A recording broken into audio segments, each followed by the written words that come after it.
Are we really doing this? Yes. Again, I Want every single person watching this video to take a deep breath, sit down, and really process what we all just witnessed. What was supposed to be a legendary, unforgettable, and deeply celebrated night in the history of women's professional basketball was completely hijacked, violently sabotaged, and ultimately ruined. The Indiana Fever just suffered a soul-crushing, agonizing, and entirely avoidable loss to the Golden State Valkyries, walking off the court with a final score of 88-90. But let me be entirely clear with you right now, and I need you to listen closely.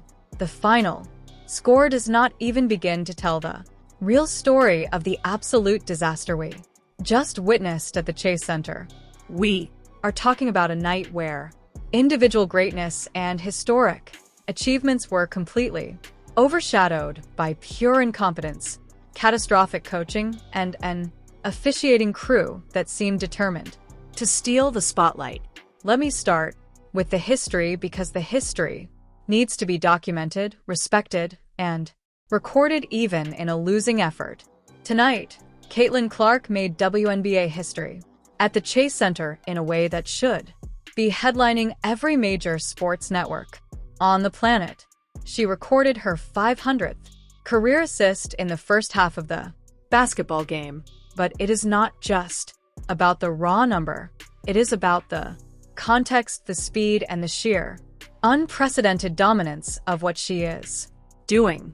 By delivering that pass, Caitlin Clark officially became the fastest player in the entire history of the league to reach both 1,000 career points and 500 career assists. She did it in just 59 games. Let that massive number sink into your mind for a second. 59 games. Sue Bird, widely considered one of the greatest, most fundamentally perfect point guards to ever pick up a basketball, needed 82 games to reach that exact same milestone. Sabrina Ionescu, the walking triple-double machine, needed 84 games. Dawn Staley, a Hall of Fame legend and an icon of the sport, needed 101 games. Clark needed 59, that is 23 fewer games than the greatest point guard of her generation. It is a historic milestone that belongs in the conversation with the greatest, most unbreakable records in women's professional basketball. For the Fever, Caitlin Clark did make history tonight. We're gonna talk about it, man. In an iconic fashion, she ended up making her 500 assists to Sophie Cunningham. But the referees is still in the show. Just ultimately still in the pace at which Clark is accumulating these milestones is mathematically unprecedented. She is the first player in WNBA history with multiple games of 30-plus points and 10-plus assists in the same season. And she is doing all of this while operating as the undisputed #1 target for every single defensive coordinator in the league. Tonight, despite the relentless, suffocating defensive pressure, she finished the game with 16 points, pulling down 4 rebounds and dishing out 6 assists. She also added 3 crucial steals to her defensive resume. But then the second half happened, and this is where the celebration tragically ends and the deep, boiling frustration begins. Nobody in the mainstream media is willing to talk honestly about the referee situation that had Caitlin Clark visibly furious, shouting in disbelief and completely losing her composure on the court. And honestly, I do not blame her for a single second. Multiple times in the second half, Clark put her head down, drove aggressively into the paint, and absorbed incredibly heavy, violent contact from the Valkyries' interior defenders without getting a single foul call. She was frustrated. She was openly jawing at the officials, begging them to do their jobs and protect the players on the floor. She eventually drew a deeply controversial technical foul in the second half for her completely Justifiable reaction to a blatant no. Call on a drive where she was clearly, undisputedly hit on the arm. That single technical foul cost the Indiana Fever 2 crucial foul shots in a game that ended with a final score of 88-90. Those 2 points could have completely changed the outcome, the momentum, and the entire narrative of the evening. Clark shot a flawless, perfect 8-4. 8 from the free throw line tonight.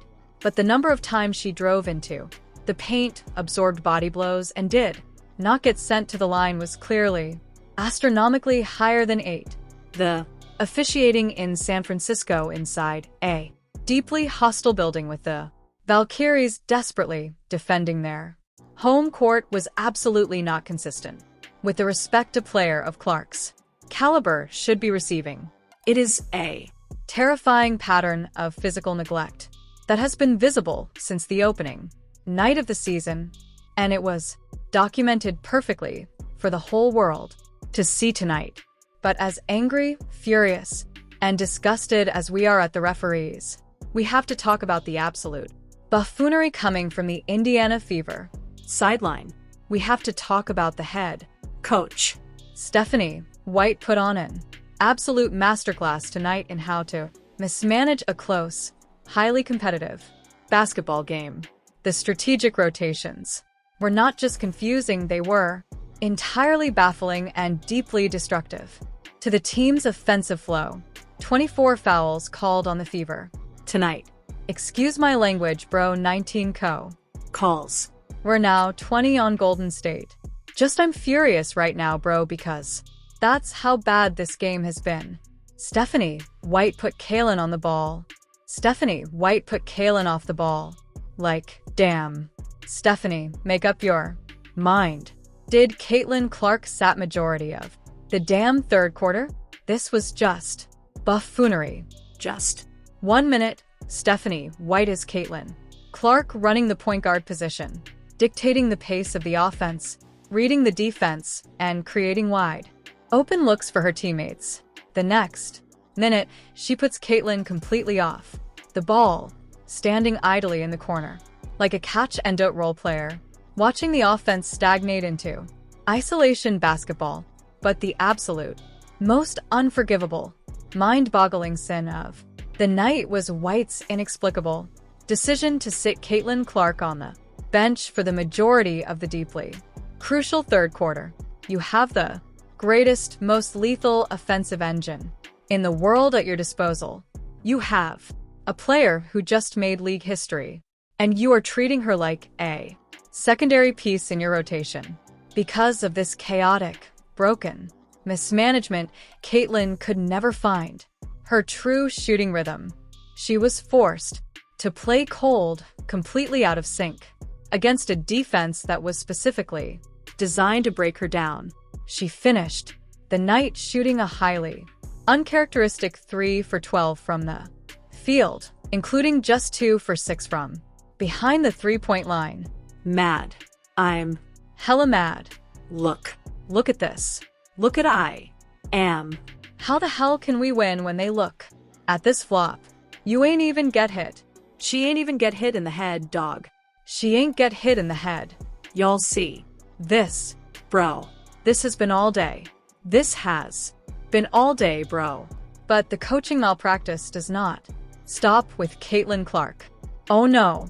It gets so much worse.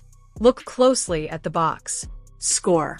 Look at the players who were forced to watch this disaster unfold. From the sidelines, Grace Van Slutton, the highly athletic forward that the Fever front office signed specifically to address their massive front court depth problem, was handed a DNP coach's decision. She did not play a single second. Tasha Harris, DNP coaches decision. Dyrus Dantes, DNP coaches decision. The Fever used only 9 active players and kept 3 incredibly capable, promising contributors locked on the bench in a 2-point grueling road loss. The entire reason the Fever made roster moves was to add front court athleticism and defensive versatility. That athleticism was completely Unavailable tonight because Stephanie White stubbornly chose to give them absolutely 0 minutes. Every single time the Fever lose a close game, the conversation instantly returns to the bench players who could have helped, who could have changed the momentum but simply did not play. And while the coaching staff was lost in their own confusion, the Valkyries were executing an incredibly physical, punishing, and borderline dirty style of defense. Veronica Burton made it her absolute personal mission to be a relentless nightmare for Caitlin Clark all night long. She was physical, she was grabbing jerseys, and she was crossing the line multiple times. Look at this, bro. Official review 4. Hit her all in the face. Veronica Burton. Been on one all game with Caitlin Clark. All game. Veronica Burton made it her business to, disrupt Caitlin and be just a all game to her. Bro, I can't. Stunt. She bought. Veronica Burton. Definitely ball. The Indiana offense outside of Caitlin was a disorganized, frustrating mess. Kelsey Mitchell finished the game, playing over 30 minutes, but she managed to score only 14 points while shooting a highly inefficient 5 for 13 from the floor. She repeatedly drove blindly into the heavily congested paint, refusing to pass the basketball out to open shooters, only to get blocked time and time again by the Valkyries' towering interior defense. Even players like Sophie Cunningham, who was on the receiving end of Clark's historic 500th assist, struggled with efficiency. Cunningham played nearly 25 minutes, scoring 11 points, but she shot a very difficult 4 for 11 from the field, including a brutal 1 for 7 from beyond the three-point line. Aaliyah Boston fought hard, pulling down 6 rebounds and dishing out 4 assists, but she was limited to 13 points while shooting 4 for 11 from the floor. The entire starting lineup looked completely out of sorts. However, amidst the darkness, the frustration, and the poor shooting percentages, there was one incredibly bright, shining revelation on the roster tonight. A player who absolutely refused to back down. Let us talk about Raven Johnson. While the rest of the starting offense struggled desperately to find consistency, Raven Johnson stepped onto the court and delivered an absolute masterpiece. She played 21 minutes and 20 seconds, and she made every single one of them count. Man, my goodness, man. Now, I got to talk about Raven Johnson career game. Man, 16 points, 7 to 10 from the field. Just outstanding. She shot 90% from 3. Now it's a 2-point game. Come on, Kelsey Mitchell. Raven Johnson scored a hyper-efficient 16 points, shooting an unbelievable 7 for 10 from the field, which translates to a massive 70% shooting accuracy. She also shot 2 for 3 from behind the three-point arc. She was the absolute most efficient, lethal offensive player on the floor tonight. Not Clark, not Mitchell, not Boston. Raven Johnson, the rookie who so many people on the internet unfairly doubted, who was essentially an afterthought in the rotation, came off the bench and ended the night with a team high +4 rating. She was the only reason the Fever were even in a position to win this game at the end. And yet, the deepest, most painful irony of this entire loss is that the player who scored 16 points on 70% shooting was sitting completely frozen on the bench for the first 30 minutes of the game, while the rest of the team struggled. But even with Raven Johnson's heroic, game-saving efforts, this tragic story ultimately came down to the final, agonizing, heart-stopping seconds. The Fever were trailing by just 2 points.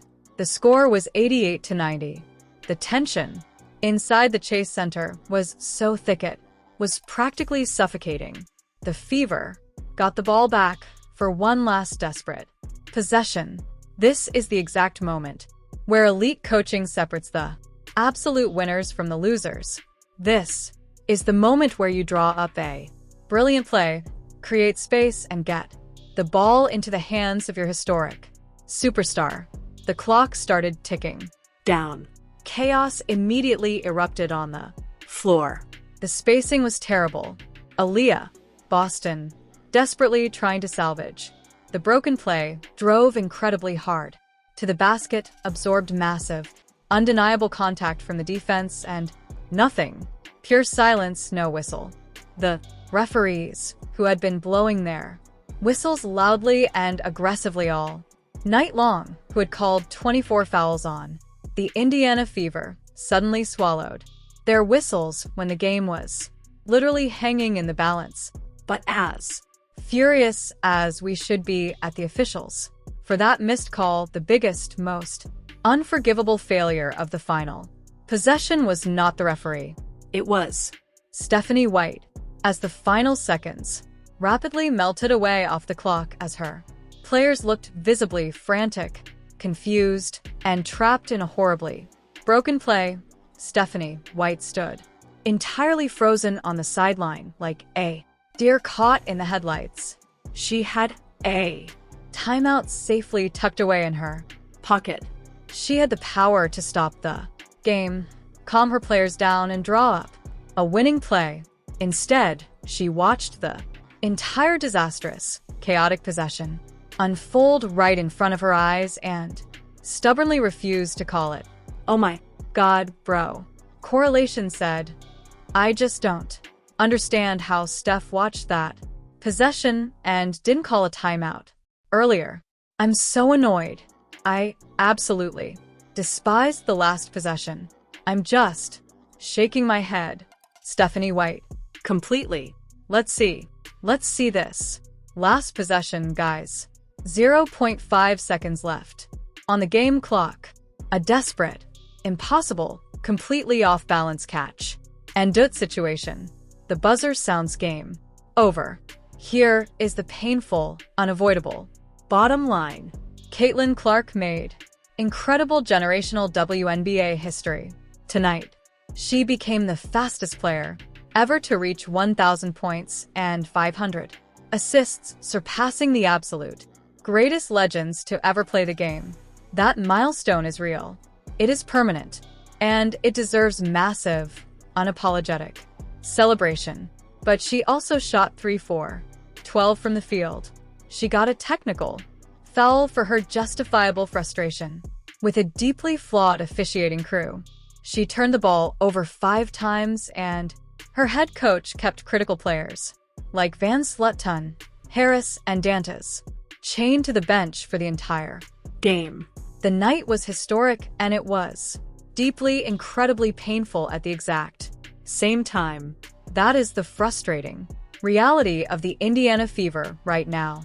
They are a team uniquely capable of making history and tragically losing the exact same game in which they make it. Raven Johnson's incredible emergence as a highly reliable, highly efficient offensive option is the single most encouraging development from this disaster, and we're going to closely track whether Stephanie White finally wakes up and gives her the starter minutes she has absolutely, undeniably earned. The Indiana Fever are entering a highly critical stretch of the season. The next game matters enormously for team morale and playoff positioning, and we'll be right here, breaking down every single play, every single rotation, and every single controversial whistle.